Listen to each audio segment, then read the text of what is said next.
Not at all. 9:34 right now. You're watching The Buzz on this Wednesday. We're talking about the beautiful shores of Lake Superior up in Duluth, the setting for a new romance novel. Local author Tina Ness takes us on a journey in It Will Always Be You. And joining us is author Tina Ness this morning. Thank you for being here, Tina. Good morning. Thanks for having me. This is this your first book?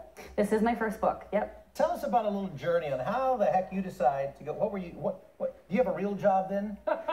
Well, You know what I mean? If this is your first book, this is probably not something you've been doing all your life. No, it's not. I actually was a photographer for 8 years, ran it out of my home, and then decided it just wasn't the creative outlet I needed. I had too many ideas and thoughts in my brain that I wasn't getting down. And now, you know a picture's worth 1,000 words, so that's a whole lot more writing than taking a picture. Yeah. What spurred you to go and say, I'm going to put the story down? Oh boy, do I actually say this on TV. Why not? Actually, I read 50 Shades of Grey and I went, why am I not doing this? Perfect.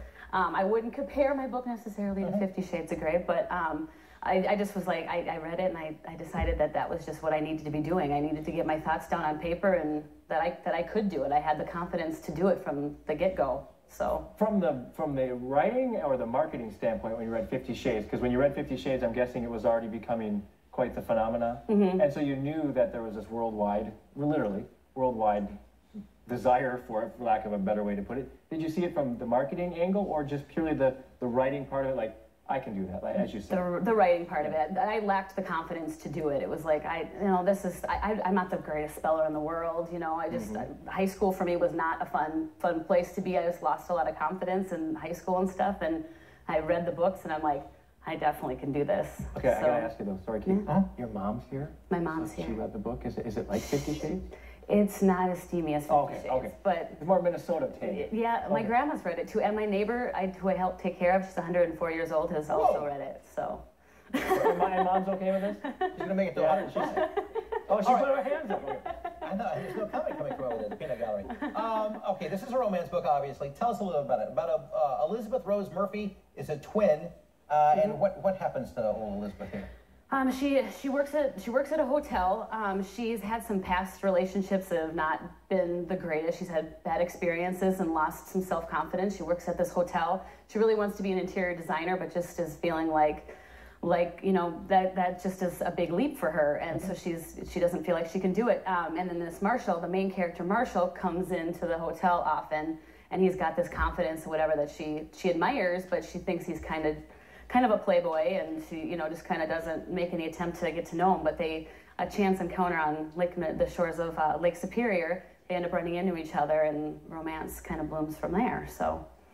on the big rough rocks of Lake Superior, downtown Duluth. Yep. I got to ask you about this. You self-published this. I did. And you used Pubslush. Yep. Pubslush. Yep. Was this a big leap for you to go from photography and publishing probably your own pictures in that way to going into the publishing world? And what's your best advice for others who may be thinking, I have a lot of thoughts that I want to get out to? You just have to get it down. I think so many people are afraid to just get it out there and just actually writing it and getting it going. Pubslush was great for me because it was able to just try to raise some money to get things out there, because it's expensive to be able to do that. And also Wise Inc. Publishing out of Minneapolis. Also, I worked with them for consulting and stuff, and they were an immense help for that, and just a confidence booster for me. When I was having bad days, I'd call and be like, okay, this is what I'm thinking right now, and that helped me out a ton. So just getting it down, just doing it. I mean, yeah. The book came out before the holiday season. It's gone through the holidays now.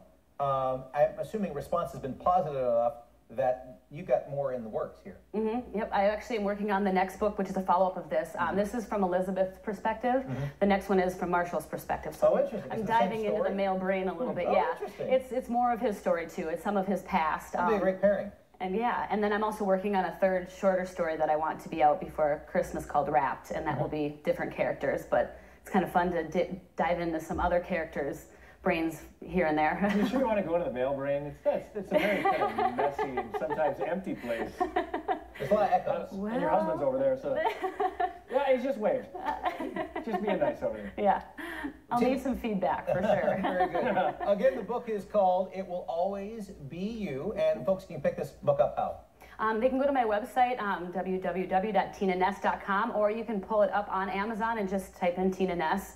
Type in my name or the title of the book, either way, and should be able to find it really easy. Well, continued success. Yeah. Thank you. Nice to meet you. Thanks very much. Nice to meet you guys. Thanks. Well, coming up here on The Buzz, there's a new silhouette on the runway, it seems. Our fashion expert is here talking about the slouchy pants and how you can get this look.